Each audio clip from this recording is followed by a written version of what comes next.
Boa noite.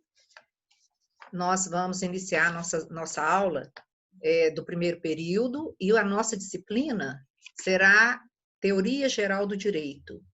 E a matéria, a unidade que nós vamos trabalhar será Hermenêutica e Interpretação Jurídica.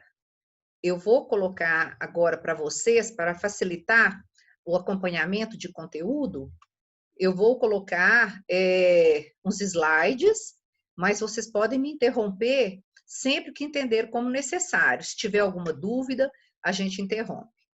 De qualquer forma, eu já aviso, né, a todos que essa matéria, ela vai ser conteúdo para a nossa prova final, que nós faremos agora no final do mês. Nós teremos o conteúdo da nossa unidade 3, teremos este conteúdo também. Todo aquele material que nós trabalhamos com leituras de fixação, fizemos também trabalho individual e fizemos um trabalho em grupo. Então, esse material será o material que nós vamos trabalhar na nossa prova final.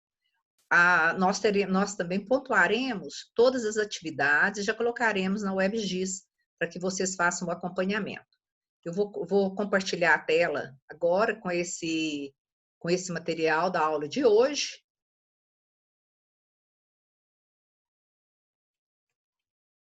E eu gostaria aí, né, Yara, que você me ajudasse, me falasse se estão recebendo aí, se recebeu a tela? Sim. Recebeu? Sim. Muito bem. Então, vamos lá. Interpretação e hermenêutica. Por que nós estudamos esse tema? Quando as normas jurídicas elas são elaboradas, essas normas vêm com um conteúdo gramatical, vêm com um conteúdo histórico também.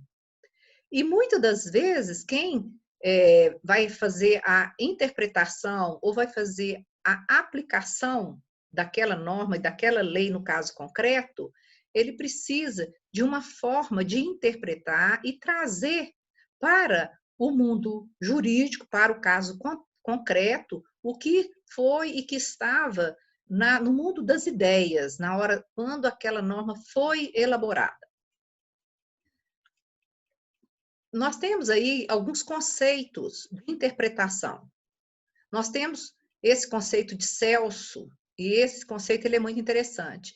Ele fala que saber as leis não é conhecer-lhes as palavras, porém a sua força e o seu poder.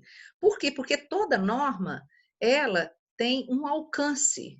Ela vai ter um alcance quando ela for aplicada pelo intérprete. O julgador, aquele que vai interpretar a norma, será o julgador, o juiz. Ele não só aplica a lei, como ele também ele precisa de demonstrar que a aplicação daquela lei foi justa, foi correta. Aquela norma que ele colocou, ela foi correta. Então, hoje nós temos um conceito de que não basta aplicar a lei. O cidadão, ele tem que ser convencido de que foi feito justiça, que ele recebeu uma norma, que a norma foi aplicada de forma justa. E nós temos também o Pablo Stolze, ele fala que o meio de interpretação da norma é que vai dar um sentido à norma. É quando vai ser fixado esse alcance que nós estávamos falando. Nós precisamos, então, ao interpretar a norma, nós precisamos de buscar o seu sentido. Por que aquela norma foi criada? Qual que será o alcance dela? A quem ela vai afetar? Qual grupo ela vai afetar? E para que nós possamos entender, não é, essa aplicação, nós vamos buscar o sentido de hermenêutica. Hermenêutica nasce do vocábulo de Hermes, hemeneuta. Hermes era filho de Zeus, não é? Nós temos toda uma história, um contexto para que vocês possam entender melhor o que é hermenêutica. A partir desse entendimento do que seja hermenêutica, tudo vai ficar muito mais simples para que nós busquemos, então, esse alcance da norma. A história, né, que se conta, os filósofos gregos, eles gostavam muito de colocar histórias, metáforas, analogias, para explicar o simbolismo de determinados padrões dentro da sociedade. Então, conta-se, né, que Hermes, sendo filho de Zeus, Hermes era muito dinâmico, muito inteligente, e coube a ele, por ordem e por vontade do seu pai, consentimento do seu pai, que ele fosse um deus, né, que pudesse fazer uma ligação entre o céu e a terra, entre o Olimpo e a terra. Ele teria a capacidade de levar o que os deuses queriam, qual era a vontade dos deuses para os terrenos, para os habitantes da terra, para o homem. E também levar para os deuses aquilo que os homens precisavam. Então, cabia a Hermes ele traduzir a linguagem dos deuses para os homens e a linguagem dos homens para os deuses. O que nós entendemos disso? Que quando nós recebemos uma norma, muitas das vezes ela não tem aquele alcance, aquela interpretação, aquele entendimento para todos. Nem todas as pessoas vão entender o que o legislador queria dizer. Como que seria essa aplicação? Os termos podem vir parecendo que seja o quê? Uma linguagem dos deuses, é uma linguagem desconhecida. Então, para o jurista, existe essa necessidade desta interpretação. Então, nós, como estudantes do direito, quando nós encontramos uma norma, uma lei, o que nós fazemos? Quem essa lei vai alcançar? A quem será aplicada essa norma? Como ela será aplicada? Qual que foi a intenção dessa norma?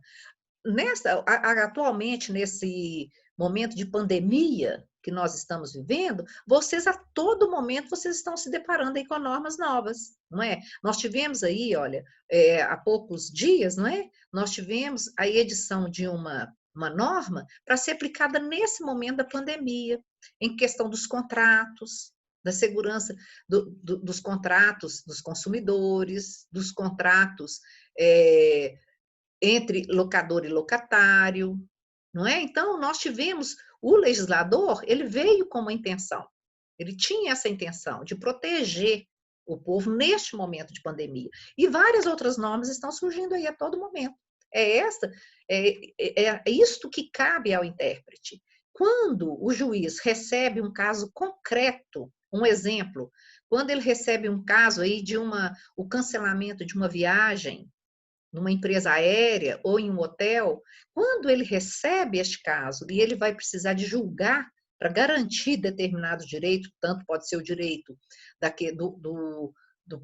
da agência, não é? da agência ou da empresa aérea ou do hotel, ele vai precisar de buscar naquela norma a melhor aplicabilidade. É onde ele vai interpretar essa norma. Então, a partir do momento que nós sabemos que hermenêutica vem desta interpretação de dar uma linguagem mais acessível para todos, nós já começamos a entender por que é necessário o método. Por que existem métodos para essa interpretação. E o que nós precisamos de também, antes da gente entrar nos métodos propriamente ditos, nós precisamos de entender que nenhum desses métodos que nós vamos colocar agora, ele é interpretado de uma forma separada. Ele está sempre em conexão com outro método. A busca vai ser de trazer a norma para a pacificação social, para a entrega da justiça, para a harmonização, para o bem comum. É para isso que existe a lei, não é? Então, o intérprete, o juiz, o ministro, ele vai trazer essa interpretação para que busque essa harmonização social. Quando nós vamos interpretar a norma, nós temos ali a Lei de Introdução às Normas do Direito Brasileiro, e que ela orienta o juiz que quando a lei for omissa, se nós temos uma lei, mas a lei não fala sobre aquele caso concreto, o juiz ele vai buscar fora da lei uma forma de julgar, porque o juiz não pode se omitir ao julgamento alegando que não existe lei que o ampare.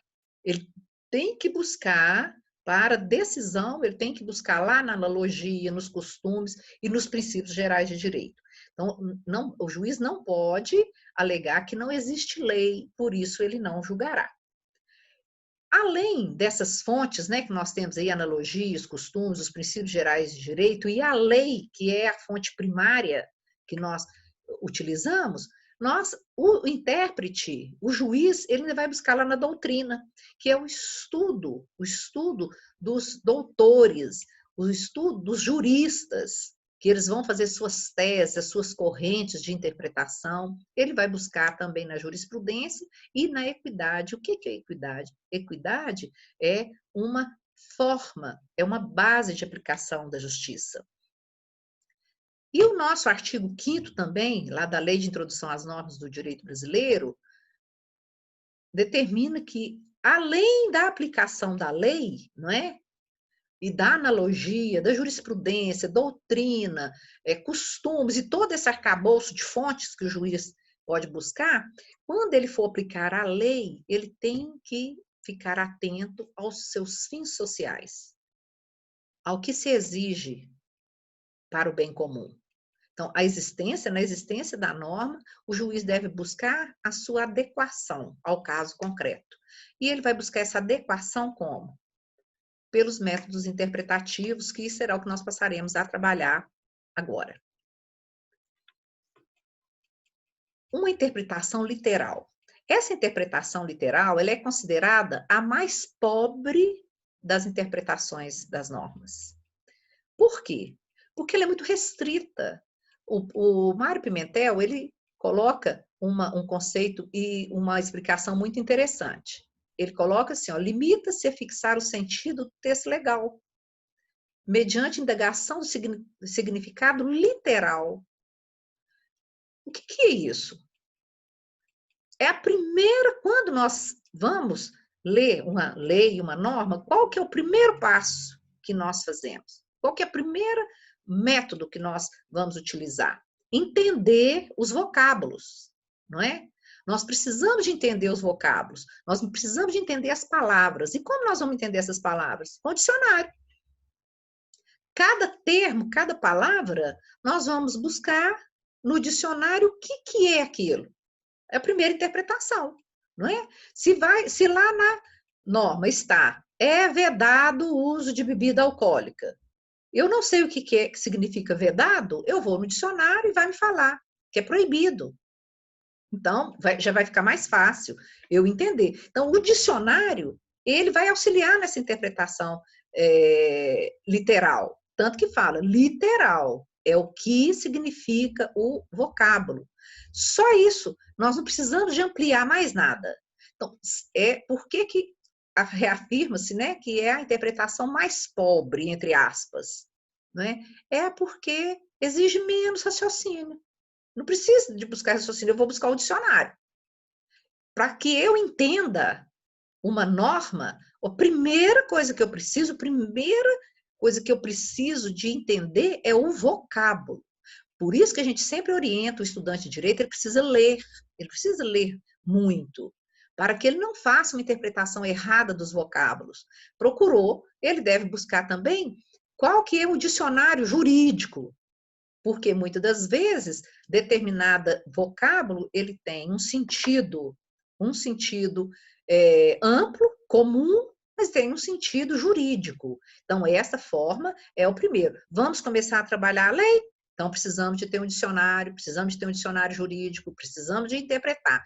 E, olha, ninguém se sinta constrangido em usar um dicionário. O dicionário é o livro de cabeceira do jurista. Ele precisa de conhecer os vocábulos, o sentido dos vocábulos. Depois nós temos uma interpretação que nós chamamos de interpretação lógica. Quando nós vamos buscar essa interpretação lógica, por que nós precisamos? Porque muitas das vezes nós vamos observar que existe alguma incoerência. Pode acontecer que a norma ela é incongruente, ela não tem uma coerência na sua terminologia. É raro, essa interpretação lógica, ela é rara, mas não quer dizer que não exista. Quando se elabora uma lei, o legislador ele tem muito cuidado para colocar aquela norma. Ele precisa de buscar uma lógica, não é? Então, para ele ter essa lógica, ele vai analisar o quê? O que que nós vamos analisar? Se houve uma incoerência, nós estamos sentindo que existe uma incoerência na norma, naquela mesma norma fala que pode e não pode, existe uma incoerência. Então, o que que nós precisamos de buscar? Nós precisamos de buscar que motivo que levou para aquela norma. O que que aconteceu que culminou na sua criação? Que ela pode estar com essa deficiência na própria criação. Então, o que que é a lógica? A lógica é aquele raciocínio concreto. Quando nós temos um raciocínio lógico, é um raciocínio que é aceito por todos. Ele não cabe uma discussão. Então, essa análise dos métodos da norma, que sua extensão nós precisamos, para saber se ela é coerente ou não, nós temos que buscar o quê? O que levou a essa norma? Por que que ela aconteceu essa incoerência? Volto a repetir. É raro acontecer, mas pode acontecer. E nós só vamos buscar a lógica da norma se nós formos buscar esses fatos, esses motivos, que muitas das vezes, quando a lei ela é feita com um viés muito político, muito ideológico, ela pode se tornar uma norma incoerente para aquele momento histórico, não é? Para aquele ato para quando ela foi criada. Então, nós precisamos de ter essa interpretação. Cabe ao intérprete, não é? Ao juiz, quando ele vai aplicar, se ele vê que existe uma incoerência, e muitas das vezes essa incoerência ela é alegada pelo próprio advogado. O advogado, o promotor, eles vão buscar essa inconstitucionalidade, essa falta de coerência, e o juiz, ele precisa de buscar essa interpretação lógica. Nós temos também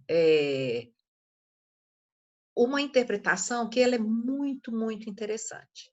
Essa é uma das interpretações mais utilizadas, que é a interpretação sistemática.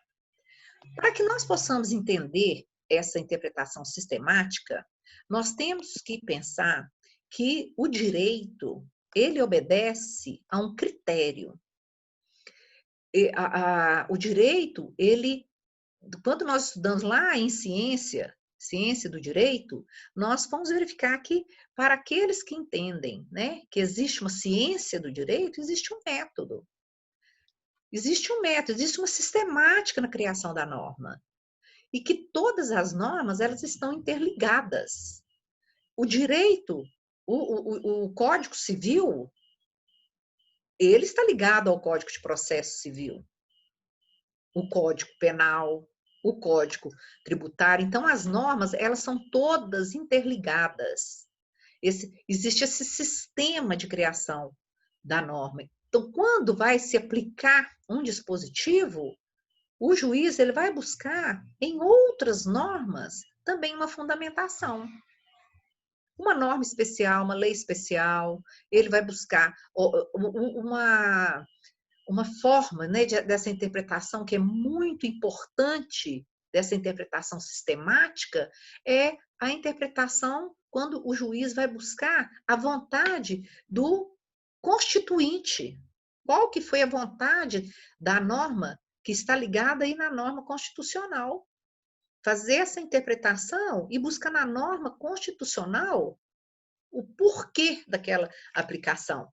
Um exemplo, se nós vamos ajuizar uma ação de indenização, danos morais, danos materiais, e nós vamos buscar não só no Código Civil, mas nós vamos buscar também em normas especiais. Lá no Código de Defesa do Consumidor, exemplo, não é? Que o consumidor, ele teve um prejuízo, e esse prejuízo dele vai estar lá no Código, garantido lá no Código de Defesa do Consumidor. Então, nem sempre nós vamos, o intérprete, o juiz, quando ele vai julgar, ele vai buscar se assentar em apenas uma norma. Ele vai buscar dentro do sistema o que levou aquela interpretação. Por que que hoje nós temos o Código de Defesa do Consumidor e por que que ele busca nesses outros dispositivos legais? O Carlos Massimiliano, ele traz para a gente uma informação, uma orientação muito interessante, quando ele diz que consiste em comparar o dispositivo sujeito à exegese, quer dizer, sujeito à análise, à interpretação, com outros do mesmo repositório, quer dizer, que dentro do Código Civil eu posso ter uma ou mais normas que amparam aquele direito dentro do próprio Código Civil, mas também posso buscar em leis diversas. Aí nós usamos o Código de Defesa do Consumidor, e que se refere ao mesmo objeto. Então, no mesmo objeto, se eu estou fazendo uma defesa tributária, não é? Lá do Código Tributário, eu vou buscar onde? Vou buscar lá na Constituição, vou buscar em outras legislações, não é? O amparo para comparar para esse dispositivo que vai ser aplicado, que o juiz vai aplicar.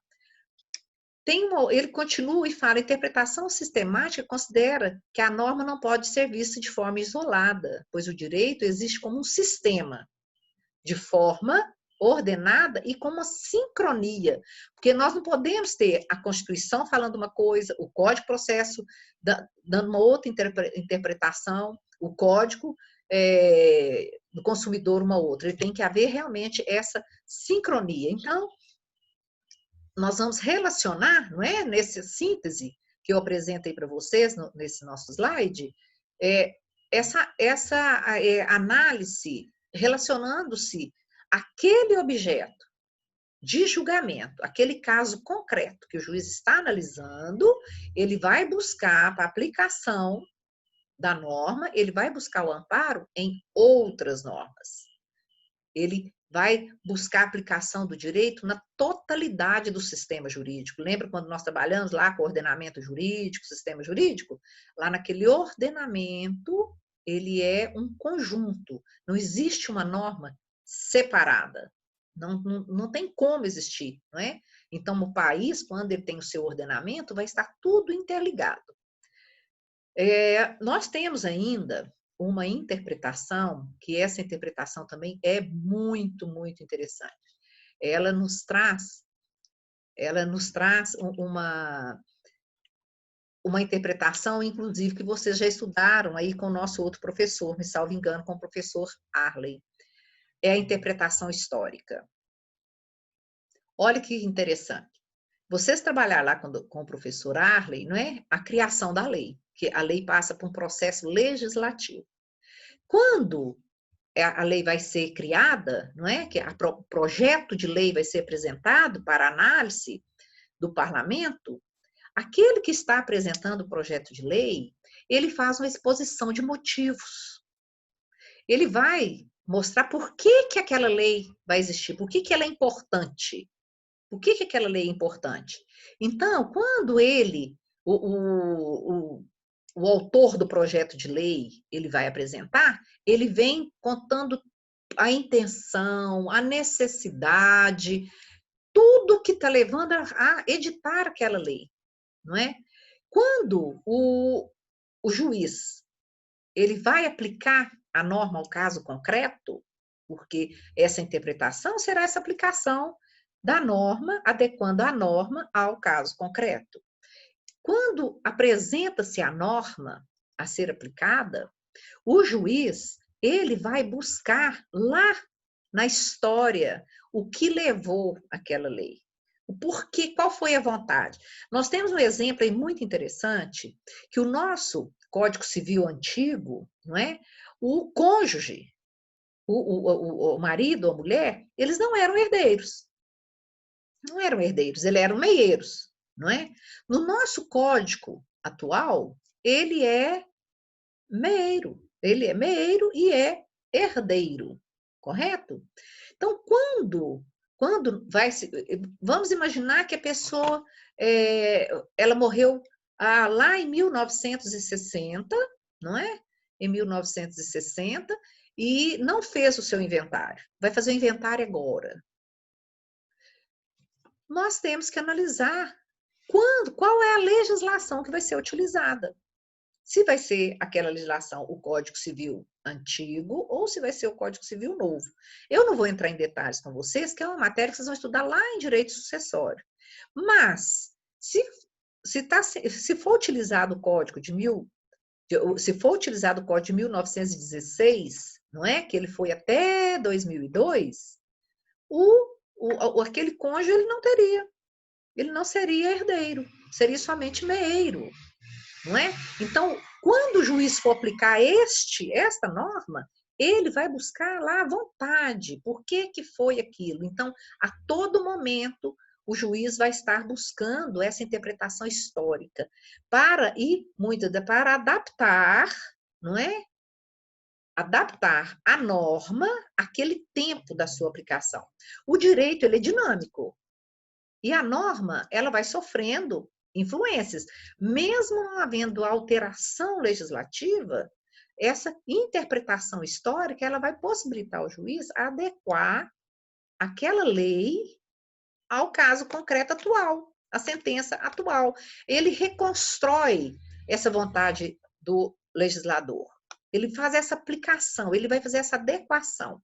Então, por isso que quando vocês recebem uma sentença, né, no futuro, se vocês vão estar analisando sentença, eu creio que até hoje mesmo os professores já devem estar pedindo para vocês, às vezes colocam uma sentença, uma decisão do tribunal, vocês vão verificar que quando o juiz ele vai expor o seu convencimento, né? Quando ele vai colocar ali qual que é a sua fundamentação, por que ele chegou àquela conclusão, ele está fazendo essa interpretação da norma, sempre. Sempre ele vai estar interpretando a norma. E a interpretação finalística ou teleológica é aquela que nós falamos lá no início. Essa interpretação, ela é feita a todo momento.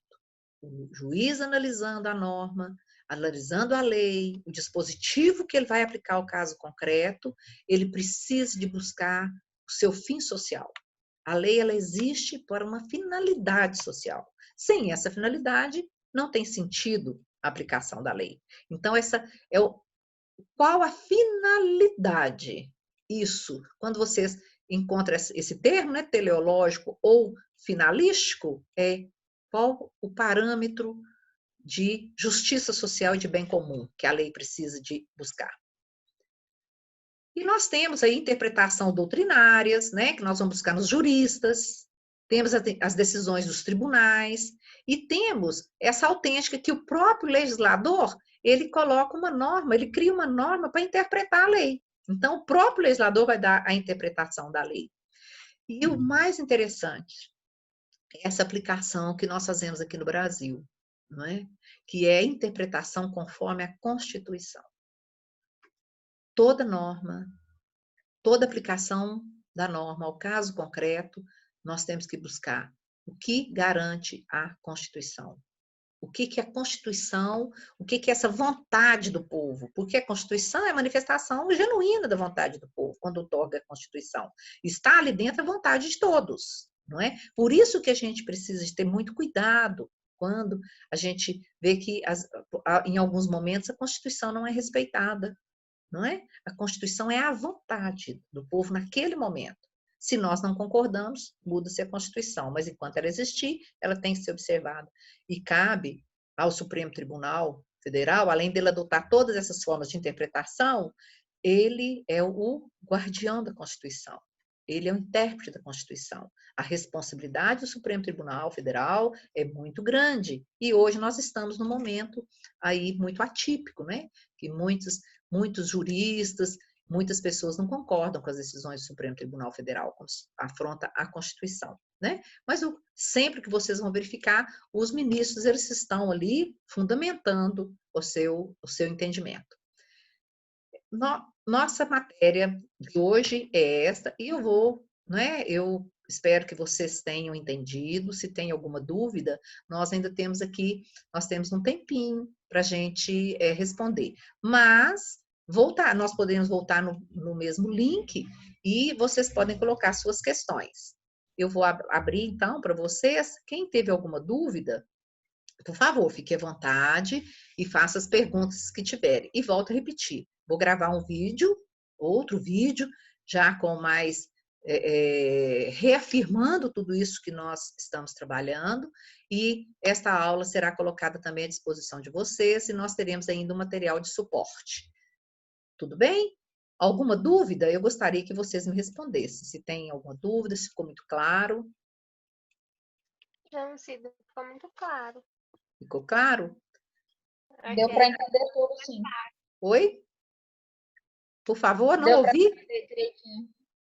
Eu não ouvi, por favor? Pode repetir? Eu disse que deu para entender direitinho tudo. Ah, deu para entender direitinho? Tá, e vou colocar o material para vocês também, tá? Todos entenderam, Gabriela, a Yara, todos entenderam Sim, aqui direitinho? ficou bem claro também. Ficou bem claro? Então, eu vou encerrar essa nossa aula, mas eu estou à disposição. Quem quiser entrar em contato comigo, tiver alguma dúvida, a hora que ler o material que eu vou colocar no WebX, se tiver alguma dúvida, é só fazer o contato comigo. Eu estarei sempre à disposição. Boa noite para vocês. Oi, pode falar. Aqui, eu mandei mensagem pro Thiago, só que ele me respondeu, acho que ele deve estar ocupado. Sim. Você sabe me informar se a gente vai conseguir terminar o segundo semestre, começar ou terminar ele? Sim, nós já estamos, nós teremos prova agora no final do mês já. Será a nossa prova da segunda etapa para a gente encerrar o semestre. Sim, já autorizado. Vai começar o segundo, né? Esse ano ainda. Sim, mas eu vou deixar para vocês entrarem em contato com o coordenador, né? Que ele vai ter as informações mais concretas para vocês. Tá certo? Tá certo. Então, Obrigada. boa noite para vocês, muito obrigada, e eu aguardo vocês na nossa próxima aula. Boa noite a todos.